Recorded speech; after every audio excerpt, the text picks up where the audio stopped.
ચાલો દીદી આપણે ખાઈએ Oh my માખણ। god. ઓ નો મમ્મી, આ દીદીને તો લાગી ગયું। ઓ નીકળ જાઓ દીદી, ચાલો હવે તમને ઘરે લઈ જાઓ। વાવ, જો મસ્ત પાટો બાંધી દીધો, સારું થઈ જશે। ઓ દીદી હમણાં તું સૂઈ જાઓ। હા સૂઈ જા।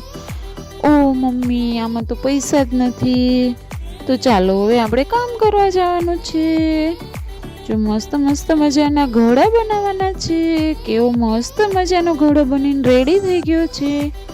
એમાં પેન્ટિંગ પણ મસ્ત મસ્ત થઈ ગઈ। જો કેવો મસ્ત ફૂલ પણ બની ગયું છે, રેડી થઈ ગયું। વાવ, પૈસા આવી ગયા મસ્ત મસ્ત મજાના, ઘણા બધા પૈસા આવે। દીદી માટે નાસ્તો લેવાનો છે, ચલો મસ્ત મસ્ત નાસ્તો લઈ લઈ। સમોસા લઈ લો। વાવ, કેવો મસ્ત હે। જલેબી પણ લઈ લીધી છે દીદી માટે। ચાલો જાય હવે દીદી પાસે। ચલે દીદી તું પણ ખા, તો ભાઈ તું પણ ખા। દીદીએ પણ પહેલાને ખવડાવ્યું ને તમે બધા સબસ્ક્રાઈબ કરી લેજો। Tata, bye bye.